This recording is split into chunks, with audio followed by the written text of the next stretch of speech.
am Catherine Weller, co-president of the League of Women Voters of Utah.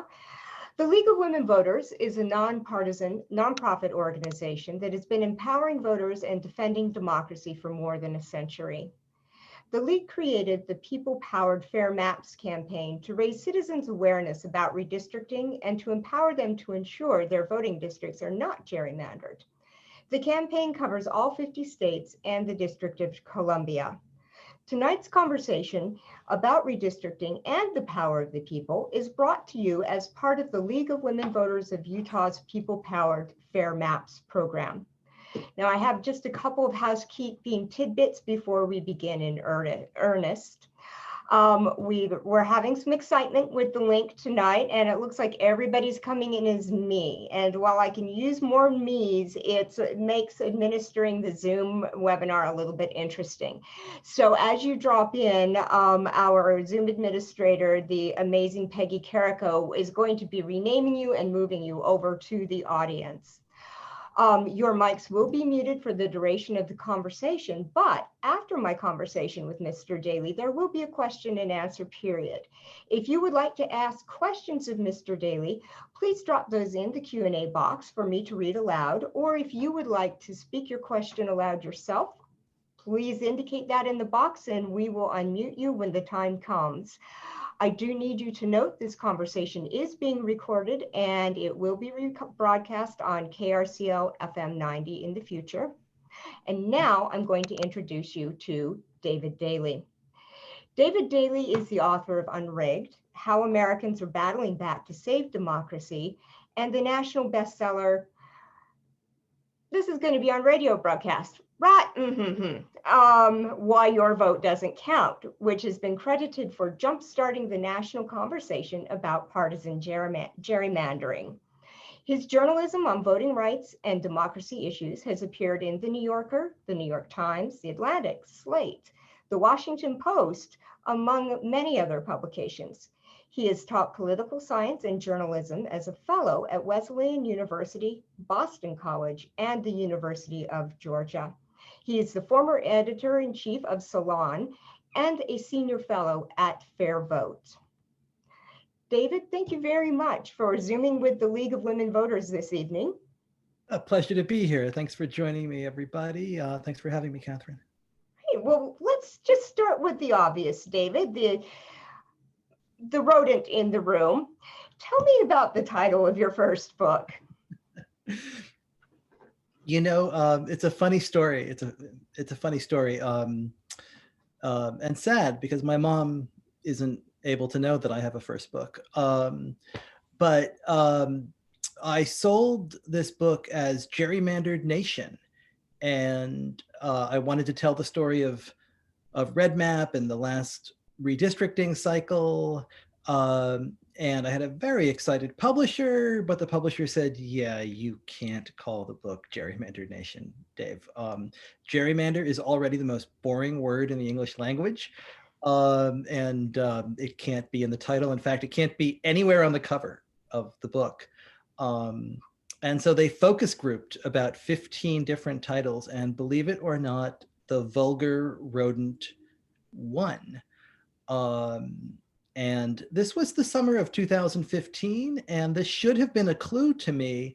Had I been a more sophisticated journalist, I would have recognized that the popularity of that title said something about the anger that was out in the electorate, and it might have clued me into the popularity of the Sanders campaign, of the Trump campaign the following year. As I look back on it, it made perfect sense. But it is a political term for sort of skullduggery on the cheap that you can date back to the days of Richard Nixon.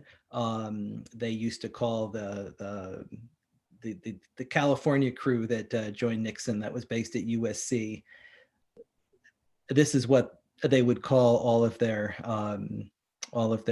political exploits to try to screw over the other side cheaply.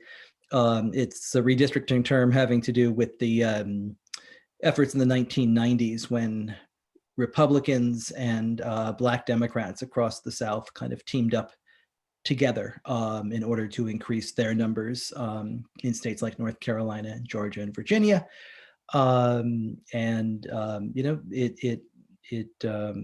suppose it made sense as a title for this book in that what the Republicans managed to do in 2011 with redistricting, while entirely legal, it certainly remade the nation, and they pulled it off for $30 million. I mean, it's in many ways, it's the biggest political bargain in modern American politics.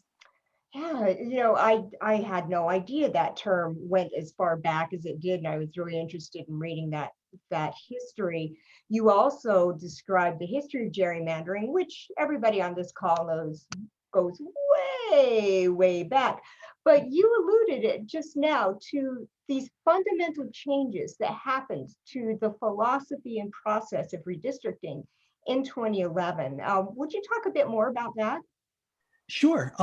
You can trace gerrymandering back to our very first Congress, right? As long as we've had politicians, they've wanted to try to have the power to draw their own lines and choose their own voters. Patrick Henry tries to draw James Madison out of the very first Congress in Virginia. It takes its name from Elbridge Gerry in 1812, the governor of Massachusetts, whose party, the Democratic Republican Party, draws the state Senate districts around Boston in such wild shapes that a political cartoonist thinks that one of them looks like a salamander, and the gerrymander is born. But by 2010, these are not Elbridge Gerry's gerrymanders any longer. And indeed, you can look at almost 1780 from Patrick Henry all the way up until 2000. And that entire era, in many ways, is the minor leagues of gerrymandering. And it jumps into its steroids era in 2010. And it's because of the technology that becomes available, the computing power, the ability to draw maps using sophisticated new computer software, programs like Maptitude that can be run on increasingly quick and fast computers that can vacuum up so much data about us that is now available online that simply wasn't available in the past when map makers were doing this. Because if you think about it, redistricting happens every 10 years. So the kinds of quantum leaps in technology that we saw between 2001 and 2011 was the exact same quantum leap that you would see when it came to the ability to draw maps. The kind of information that partisan map makers have on us when they are drawing these lines is incredibly granular and sophisticated. They can start with all of the public records that are available. And just about every state makes this available. So driver's license databases, what kind of car do you drive? Do you have a gun license?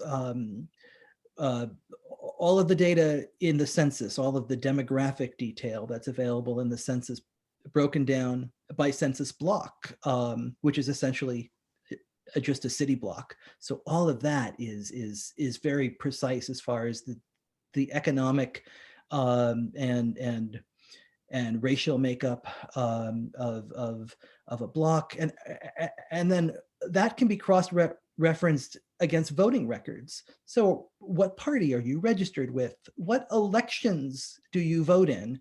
Do you vote in just presidential elections, or do you vote in the midterms and also in local elections in odd years? All of that can be factored in, and they're able to see that immediately.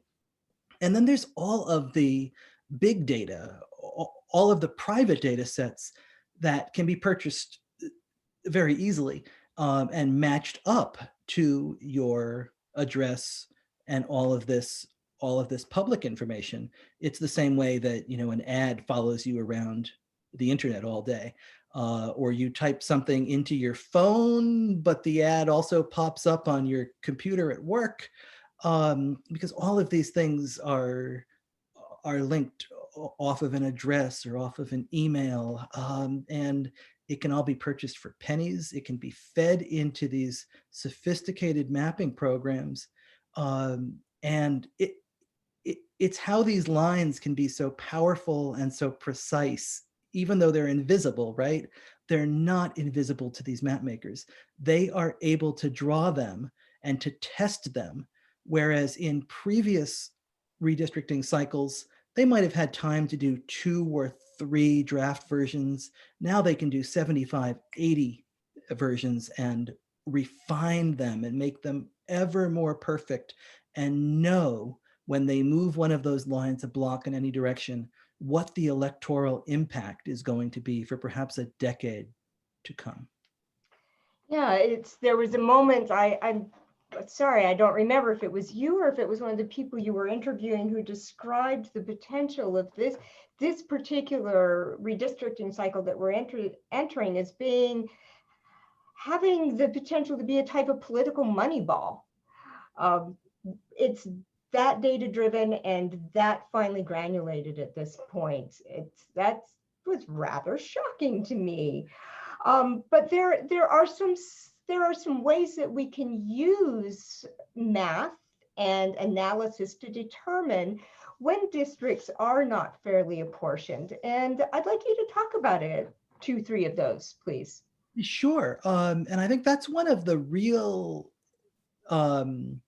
victories that's come out of the last 10 years, is that the good guys, those who are fighting on the side of fair maps, like the League, are able now to use the same technology that partisans might use to carve us up into ever more sophisticated and gerrymandered districts, and use technology to see through what they've done. And this has been really, really effective in court cases that have overturned maps as unconstitutionally partisan, gerrymandered. And the League has been deeply involved in many of these cases in other states. You had 5 cases that made it all the way to the US Supreme Court through the federal courts, that unfortunately, when the Supreme Court in 2019 in the Common Cause versus Rucho case slammed the doors on these claims, it ended all of those cases. But you had federal judges appointed by presidents of both parties, out of cases from North Carolina, Wisconsin, Maryland, Ohio, and Michigan, gerrymanders drawn by Republicans and Democrats alike. And you had federal courts in all of those cases that were able to use sets of neutral maps drawn by political scientists and computer scientists, mathematicians. They can devise algorithms now that can very quickly create tens of thousands and sometimes even hundreds of millions of sample neutral maps, creating all of the different possibilities of what a neutral fair map might be. And then they can test the partisanship of all of those sample maps, and then they can compare that partisanship to the map that the legislature chose. And so while those cases in the federal courts has become a dead end, in state Supreme Courts, this path is still very much alive. And in 2018 in Pennsylvania and 2019 in North Carolina, these sets of sample maps convinced state Supreme Courts to toss out gerrymandered congressional and state legislative maps and to force new fair maps into play, in the middle of the decade. And it was such compelling evidence, because when you see in the North Carolina case 25,000 or 50,000 maps, and in the Pennsylvania case actually hundreds of millions of maps, and in the Pennsylvania case, they come up with all of those hundreds of millions of maps, and the most gerrymandered of all of them is the one that the legislature put into play. Literally, just about anything you could do, right? It's the old joke about, you know, a monkey eventually typing Shakespeare, right? If you put monkeys in a room and have them come up with all of these districts, just drawn lines, the most gerrymandered one is the one that the legislature put together. And it's really hard to argue when you see all of the possibilities and then the one that they did all the way off to the side. You know, you began talking about, when we talked about the profane rodent, about the money that it took to do that big redistricting gerrymander that happened on a variety of state levels throughout the country. And I was not aware until I read your book about the role of dark money in the process of redistricting then, and probably what we'll be seeing in this redistricting cycle as well. I think that's right. The Citizens United case comes down in January of 2010, and it's no coincidence, right, that that happens just as Republicans in this case began their efforts to raise the money that they needed to run RedMap. And RedMap is an acronym for the Redistricting Majority Project. And I'm certainly not here to pick on Republicans tonight. We're simply talking about the strategy that they ran, and how it worked and what the consequences have been. Democrats have done plenty of gerrymandering over the years, to be certain. And what Republicans realized in 2010 was that redistricting offered them a path back to power. They had had a really difficult election in 2008. You've got the election of Barack Obama. You had a Democratic supermajority in the US Senate, a big Democratic advantage in the US House. And Republicans tried to think of a path back, and they hit on redistricting. And what they realized was that if they could control state legislatures around the country, they could draw themselves friendly districts, and that the new technology that was coming on made this a richer and more longer lasting play than ever before. They realized that they needed $30 million to pull this off. And when Citizens United comes in, they are able to go out and raise this money, really, and to make it really difficult to track where it comes from. So in the book, I mean, I was able to get all of the Republican PowerPoints, all of the speeches and the schedules that they gave as they toured the country trying to raise all of this money. And I could see the money coming in. It comes into something called the Republican State Legislative Committee. And a lot of the money comes in, and it's being driven by some of the largest Fortune 500 companies. It's the U.S. Chamber of Commerce, it's Target and Walmart, it's a lot of big drug companies and pharmaceutical firms, tobacco, the big corporate donors that you would imagine. But then the money trail gets really difficult to follow as that money gets sent into the states. And that's really where this was won. They had to take over state legislatures in places like Pennsylvania, Wisconsin, Michigan, North Carolina, Florida, Ohio. And they used that money on really sophisticated ad campaigns that tended to drop in the last 5 to 6 weeks of those campaigns. It drowned the incumbents who didn't see them coming. Republicans had a really good 2010 anyway. It was the Tea Party year. There was a lot of dissatisfaction with the first 2 years of the Obama administration, with the healthcare plan. So it was a big Republican year anyway, but it was also a big Republican year targeted in these specific places where they had to win in order to hold on to power for a decade. And indeed, in all of those states, they haven't given that power up in the last decade, not in the congressional delegations and not in the state legislatures. These maps have held. You know, you described that one of the results of such hardcore partisan gerrymandering is a solidifying of political extremism, of intractability and an inability to compromise or reach solutions to problems. And could you talk a bit more about why that happens when an area is gerrymandered? Sure.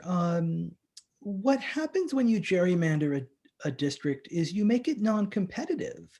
And when an election is non-competitive in the general, the election that matters most is the party primary. And those tend to be low turnout summer affairs. They're often limited to just members of the party. And they tend to be races to the activist extreme of either edge. Those are the people who vote.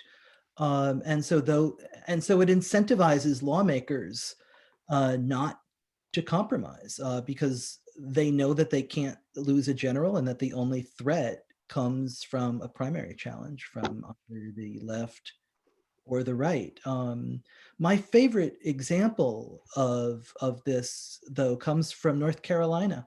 It comes from North Carolina's 11th district, which throughout the first decade of the 2000s is a swing seat. It's a Republican seat in 2000, 02, 04, in the big George Bush elections, and the big election after 9/11 for the Republicans. In 2006 and 2008, it swings towards the Democrats as there's dissatisfaction with Iraq and the economy in 06 and 08. The Democrat manages to hold that seat barely in 2010, but North Carolina is one of the red map states, and Republicans won full control over drawing those districts in 2011. And this district is out in the western hills of North Carolina. So these are conservative mountain towns, kind of anchored by the largest city out there, the university city of Asheville. And so they drew a line right down the middle of Asheville. They cracked it in half.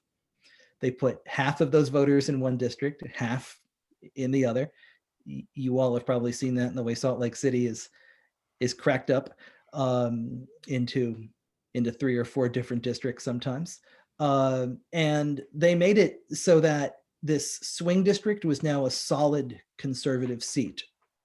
And one man who jumps into the primary there, he'd been the local proprietor of a sandwich shop, and he jumps into that election in 2012.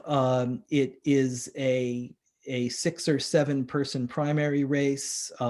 He wins it with about 38% of the vote. He does so by out-birthering the entire field. If you remember the controversy over Barack Obama and his birth certificate, he's asked a question at a campaign rally, and he says, "I'm going to send Barack Obama back to Kenya or wherever it is he comes from." And in that moment and in that election, a man named Mark Meadows was on his path to real political power. He ends up going to Washington. Mark Meadows is the guy who takes out John Boehner as Speaker of the House, who he doesn't like any more than he likes Obama. Meadows creates the government shutdown in 2013, and he becomes Donald Trump's chief of staff for the last couple years of that term. Mark Meadows is created by partisan gerrymandering. He doesn't exist without it. And that's a different kind of politician. That district had been represented by the kind of conservative Democrat or the kind of moderate Republican that was willing to sort of compromise and work with the other side. And that just doesn't exist anymore. That's been replaced by a lot of AOCs on one side and by a lot of Mark Meadows on the other side. And so Congress no longer works. It's those liberal Republicans and conservative Democrats that provide the oil that sort of allows compromise to happen. And you take out the oil and the gears of dysfunction grind. That makes certainly sense to me. And with a safe district, then they are no longer accountable to the people and the voters. The voters that they're accountable to are a slender slice of the base. They're not accountable to everybody. And that is the primary voters, right? Or in our case, probably the caucuses. Right. So one of the things that many organizations, including the League and many states, have looked to help address gerrymandering is the Independent Redistricting Commission. And in your book, you describe a tale of two redistricting commissions, Iowa and Arizona. And it's illustrative. And since Utah is beginning its Independent Redistricting Commission process, I'd love it if you tell us about both of those commissions and the way the successes and the pitfalls. Yeah, independent commissions can be terrific. They can be a really great way to take the politics and the partisanship out of the process and to ensure that everybody has a seat at the table when districts are drawn. Because the worst partisan gerrymanders happen when one party gets to control the entire process. When the Democrats in Illinois or Massachusetts or Maryland have complete control over the maps, or when the Republicans in North Carolina and Wisconsin and Georgia have complete control over the maps. That's when you get the most extreme maps. And a commission doesn't, it takes politicians out of the business of drawing their own districts and choosing their own voters, and it puts citizens ideally in charge. But a commission is only as good as who serves on it, what criteria it's given, and how transparent it's forced to be. And redistricting is extraordinarily important to politicians. They don't give up the power easily. And when the power is taken away from them, they try to do anything they can to sneak themselves back into that room. It's like playing whack-a-mole. You think you've beaten them in one place and you still have to strike them down someplace else. They pop back up. You know, it's the old land shark sketch from Chevy Chase on Saturday Night Live, that they're always knocking at the door, trying to get in, disguising themselves as something else. And so Iowa has a nonpartisan bureaucratic board at the State House. These are not politicians. They are the folks the lawyers who draft legislation, and they're in charge of drawing maps in Iowa. And the politicians aren't allowed in the room. The politicians have the ability to accept or reject the map that the nonpartisan bureaucrats draw. But if they reject it, they don't get to fix it. It goes back to the commission and they do it again. And that can happen up until 3 times. And the 3rd time it goes into the courts. So the politicians don't get to touch it. And independent redistricting in Iowa is like a civic religion. Both parties have had control of the legislature, and neither party is willing to mess with this process because they know that the people will be furious if they touch it. There's a lot of things going on in Iowa and in a lot of state legislatures around the country right now. They are still terrified to touch the independent redistricting board there. Arizona, on the other hand, I think is a textbook example of how a poorly designed independent commission can still be abused by politicians and really misrun. they created a 5-person commission there. 4 people are essentially politicians, 2 Democrats and 2 Republicans, and they're effectively named by the legislature. And then there's a 5th person who is an independent chair, and that person gets the job by applying to the State Commission on Appellate Court Appointments, which is as boring as it sounds, I'm sure. And they vet all of the applicants. And so what happens in 2010, which the Democrats deny, but all the Republicans I think is certainly true, and I think there's probably a bit of truth to it, is the Democrats snuck an independent, the Democrats kind of snuck a Trojan horse independent through the Commission on Appellate Courts, and got that person named as the independent chair. Regardless of whether or not that happened, the independent chair sided with the Democrats more often in that cycle than with the Republicans. And so this time the Republicans said, well, you're not going to do that again. And there have been conservative governors in Arizona, and the Commission on Appellate Courts is staffed by the governor, and they simply stopped appointing Democrats to it. And so the 5 people that got put forward to be the chair of the Independent Redistricting Commission that will draw the maps in Arizona in 2021, just about all of them had some kind of tie to the state Republican Party. One of them was even a gun shop owner in Flagstaff, who hosted Trump rallies in the fall of 2020. And this was one of, it's not funny, and yet it is, right? This is how seriously politicians will work to worm their way into an independent commission. So it's got to be well designed. So to me, that says also that the watchwords for states like ours that are beginning the Independent Redistricting Commission process are transparency and eternal vigilance. Really, the people need to provide feedback in the opportunities given to them and watch both the actions here in Utah of the Independent Redistricting Commission and then the committee in the Utah State Legislature that will be ultimately deciding on our redistricting. Fortunately, not everything you've written about is gloom and doom. And you began your last book, your latest one, I should say, Unrigged, with the 2018 elections and what you described as reasons for optimism regarding small d democracy.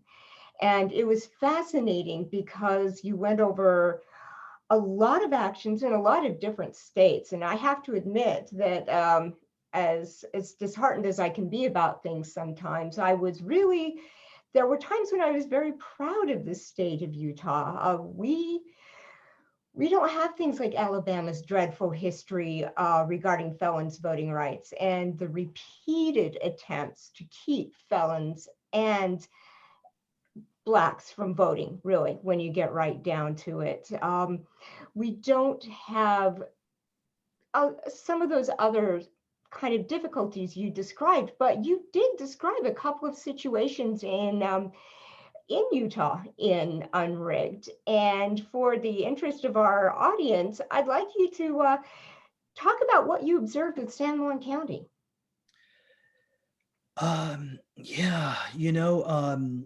San Juan County, I had never been before working on this book, and it's stunning, beautiful country to go down and drive and to see those rock formations.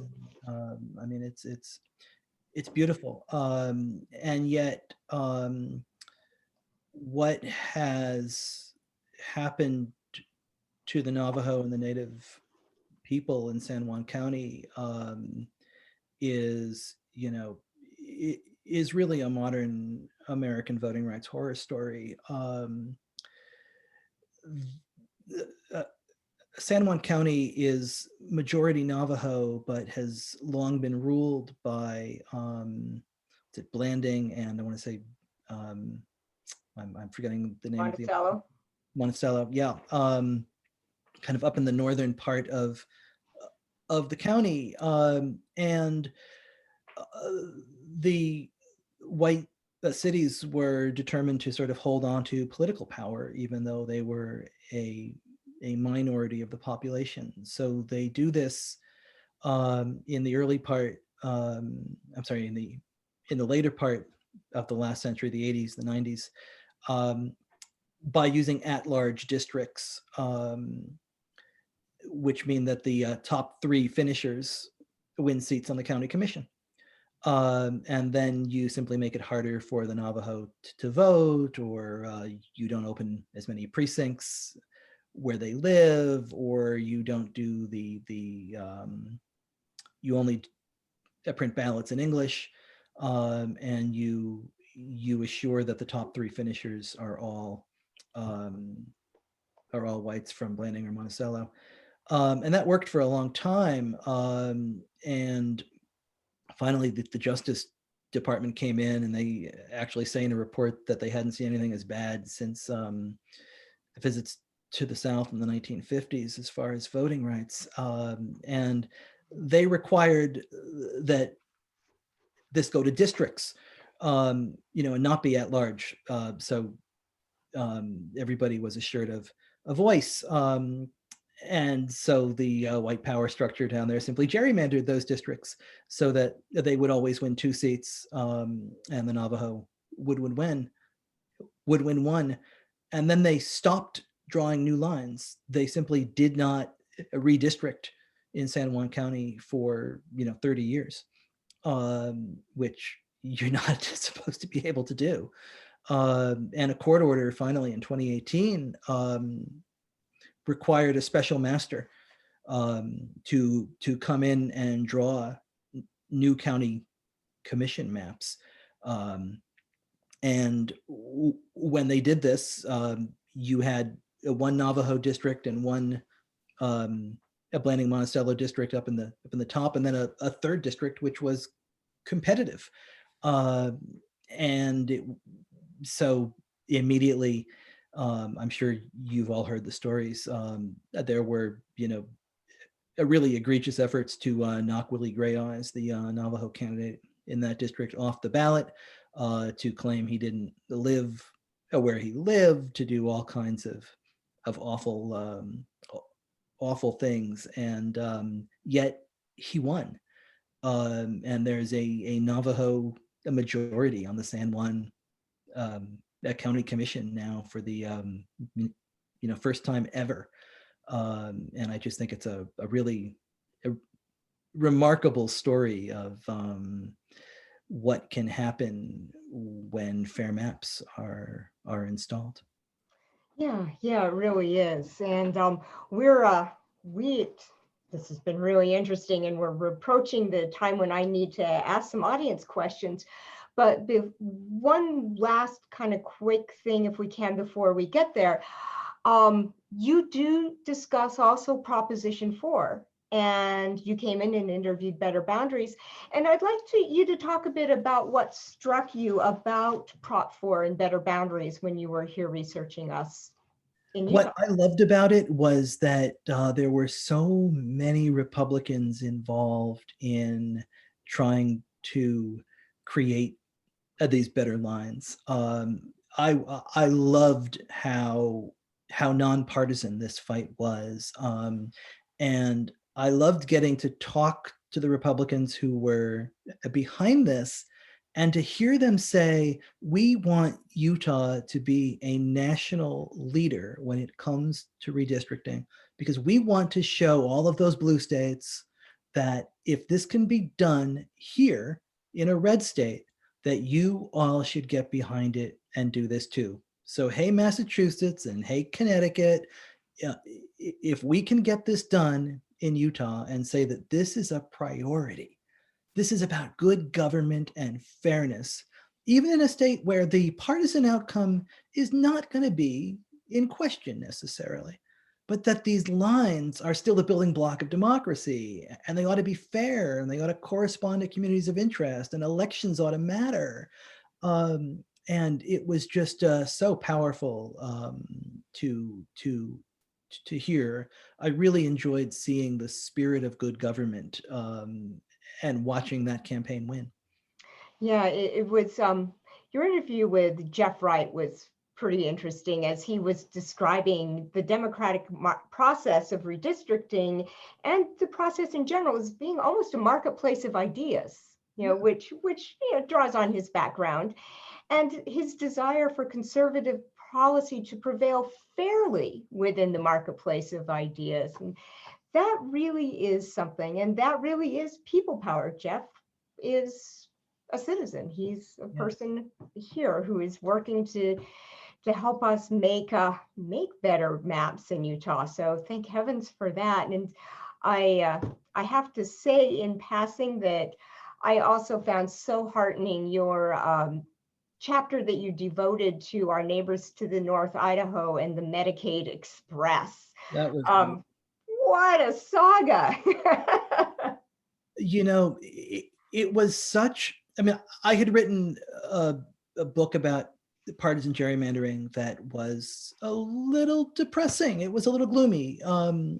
And to be able to spend a year on the road across the country, embedded in these democracy movements, watching as ordinary citizens knock down structural barriers that all the powers that be said were too big, too difficult, couldn't be done. They got together and they formed coalitions, transpartisan coalitions, Democrats, Republicans, independents. It's a story of all of these victories. It is a story of people coming together outside of political parties, determined to fight for their voice and to fix their government and to make change where they live. People who said that the act of making change is not beyond me, it's not for somebody else. And when we get together, we can make any change we imagine. And then to watch these campaigns win in red states, in blue states, in purple states, is, I think, a real cause for hope in these polarizing and difficult times. I agree, and I after feeling angry at everybody when I read the profane rodent, I was very, very hopeful and excited after reading Unrigged, because yes, people can make a difference, and you've demonstrated that time again, and the people of Utah demonstrated it with our actions and our citizen initiatives that we ran in 2018, which you pointed out in your book, not all states have the opportunity to do. As hard as the ledge makes it here to do, we still have that process open to us. I'm going to segue to question and answer. And one of the questions that was dropped into the box is about something that you mentioned in Unrigged, and that is the For the People Act, which has passed out of the House now and is in the Senate, and is Senate Bill 1, it looks like. And the question is, what are the prospects for S1 passing, either intact or in parts? And then given the current makeup of the Supreme Court and John Roberts' unfriendliness to voting rights, what is the likelihood that the Supremes would find the whole or parts of the For the People Act unconstitutional? That's a great question. There's a lot of really amazing and I think crucial democracy reforms in HR 1. A mandate of independent commissions to draw congressional lines, early voting, automatic voter registration, a number of precincts open to everybody, protections against voting purges, and then all of the amazing campaign finance provisions as well. I think it's extraordinarily important, and that what we see happening in state legislatures around the country right now is a real reminder of how we need some national protections on the vote, because your vote shouldn't be more difficult in Texas than it is in Illinois, and that's what is happening in so many states, and it's incredibly discouraging to see, and HR1 would put a stop to that, and it would be a huge fix as we head into what I think is going to be another vicious partisan battle over redistricting, or as soon as the census data is released in the fall. Mm-hmm. Will it pass in the Senate? I think there's 50 votes. The two Democrats who have often been talked about as the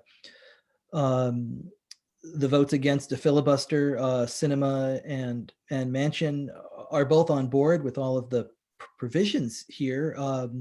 It's a question of whether the Democrats are willing to either blow up or amend the filibuster rules in such a way as to get it through the Senate. I think they have to find a way to do that, because if they don't, what we're seeing in the States is going to become a bitter reality for far too many Americans. You raise a great question about the courts as well. And I think that is a real danger.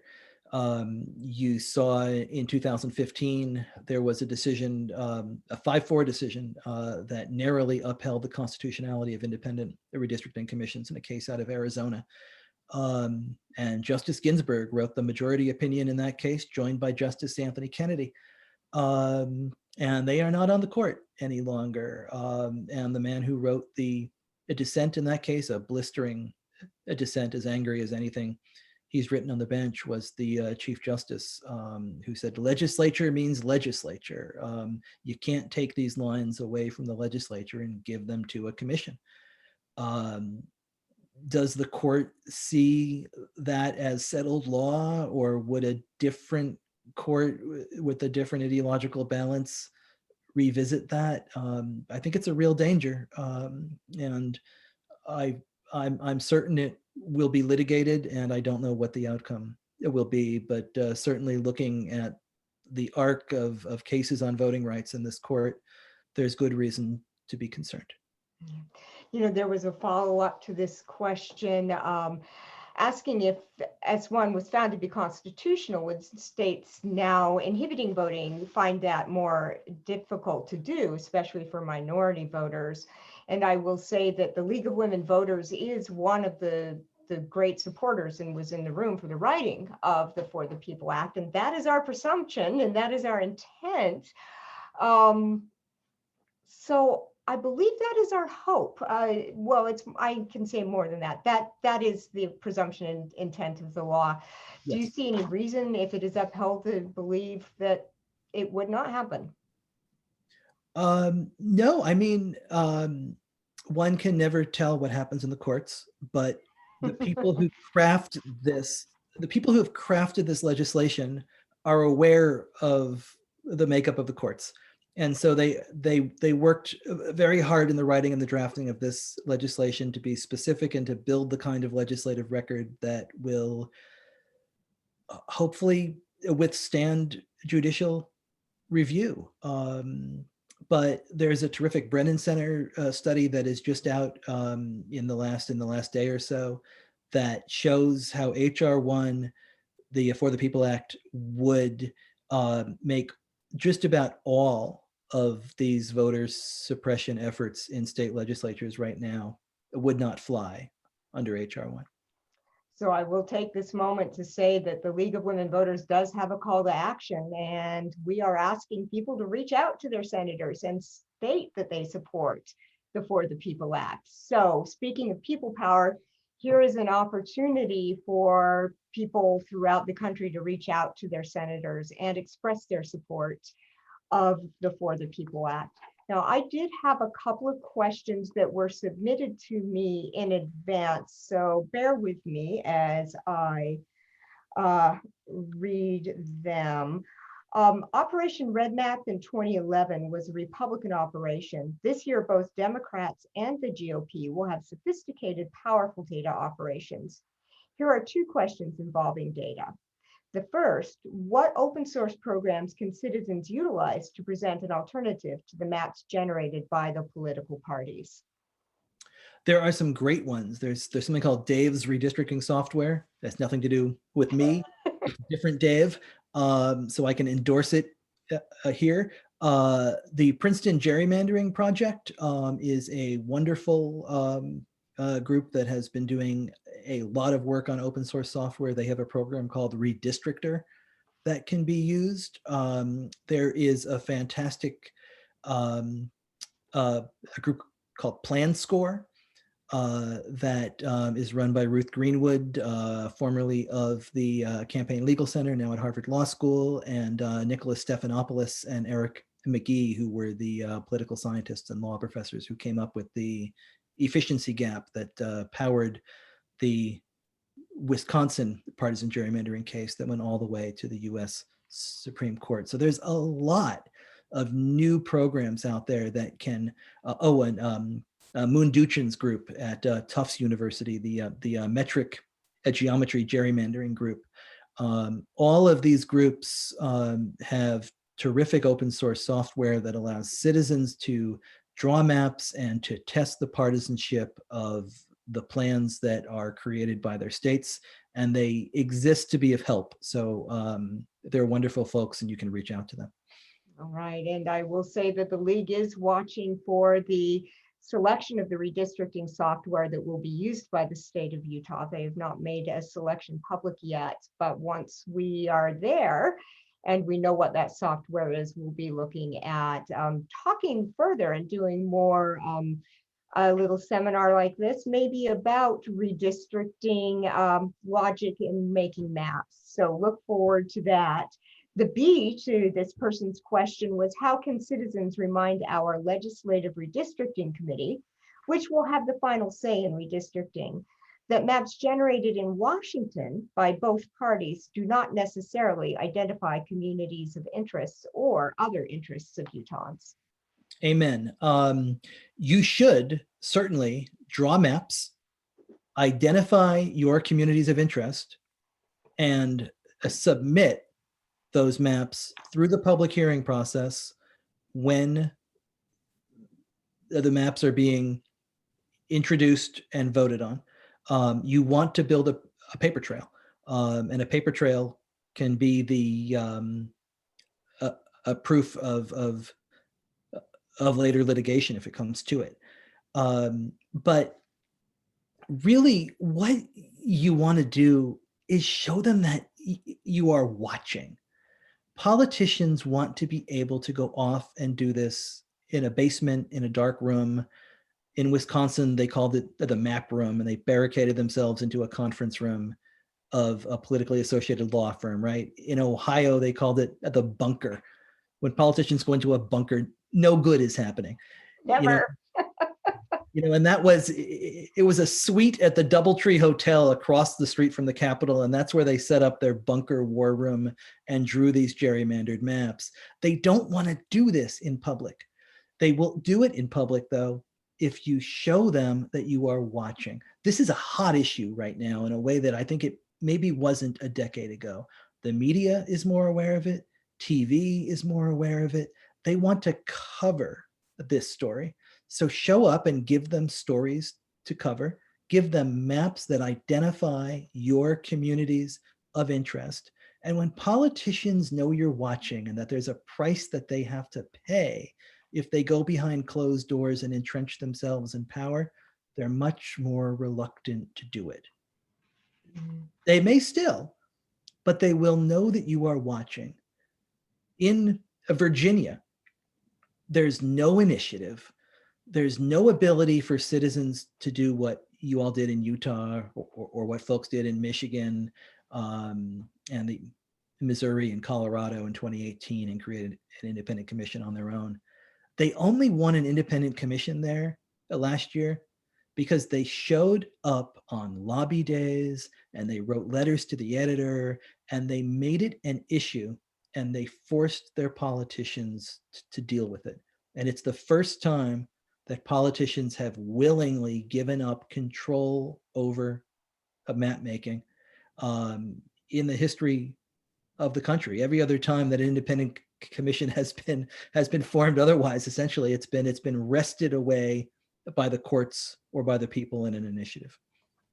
Okay, and we do have a bit of a process here in Utah, folks. So after the commissioners are going to be holding at least 7 public meetings throughout the state, and those have to happen by November 1st. So we'll be publicizing those schedules, as will other people. Go and weigh in at those meetings that the Independent Redistricting Commission is holding. And then after the maps are submitted to the Legislative Redistricting Committee, they must hold a public hearing. So we will have opportunities for feedback, and it is incumbent upon us as Utahns to make sure that they are drawing good maps for us to the extent that we can. And David, we are coming right up at the end, but I have one last question that was dropped in that I think is really important. And that is, how do we motivate the cynics in a one-party state that their participation in the process is worthwhile? How do we let them know that? Oh, it absolutely is. Because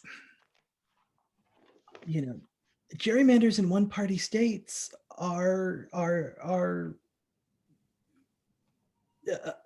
kind of push it further off to the extreme, and people can't take it back over.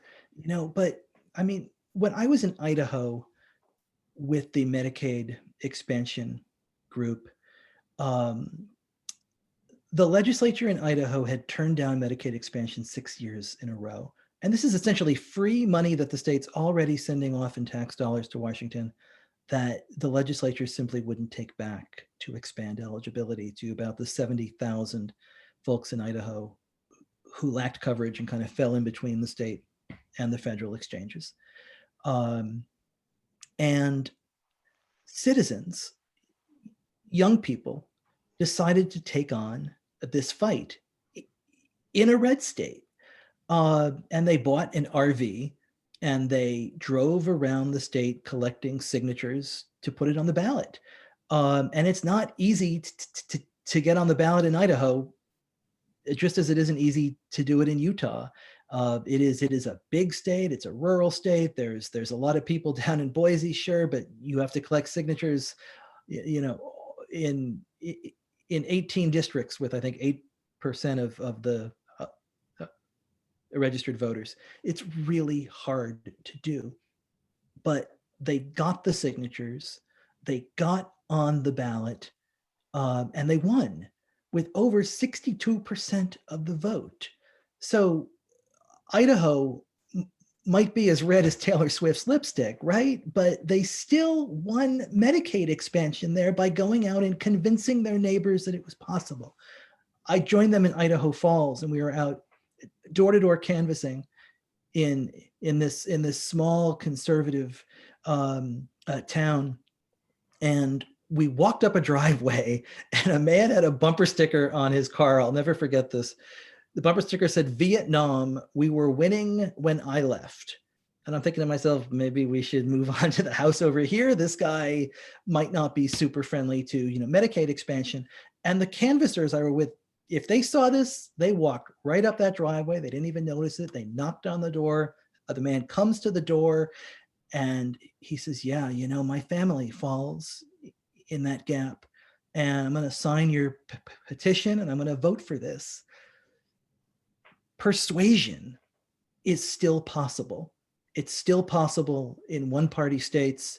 It's possible when someone has a bumper sticker that makes you think you can't talk to them. We can still do this, folks. We can still do this.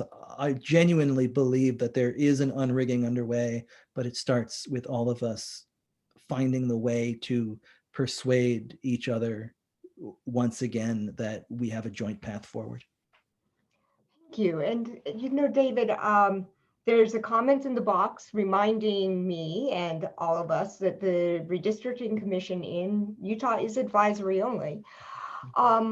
But nevertheless, that's not a reason to disengage from the process. In fact, that's probably more of a reason to engage with the process, as you've described with unrigging. And I had intended to ask you, as we were closing our conversation tonight, to say a few words, as you did about the title of your first book, about this book, but I think you just did. You, in talking about Idaho and the processes, have talked about rigging and unrigging, but in your book, you did make a really interesting observation about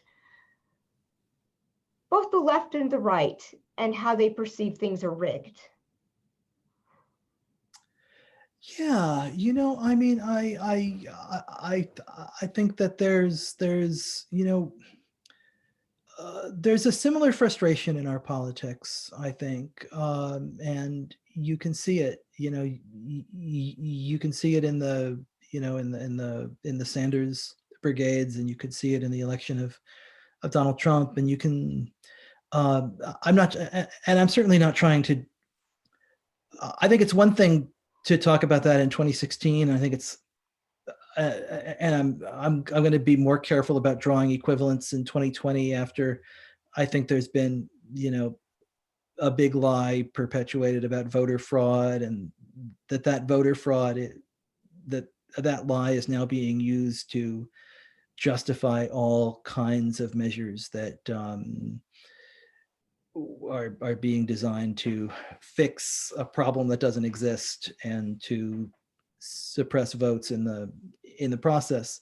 But what I think the lesson of 2018 can be, and what I think the lesson of all of these campaigns for democracy can be, is that they win when we come together. That we might look like we're wearing team red and team blue uniforms, but that these democracy issues, when they're on the ballot, they win with 60, 70% of the vote every place, with the exception of Utah, where it was super duper close. And I was watching that awfully close on election night, and as the votes came in over the course of the next week.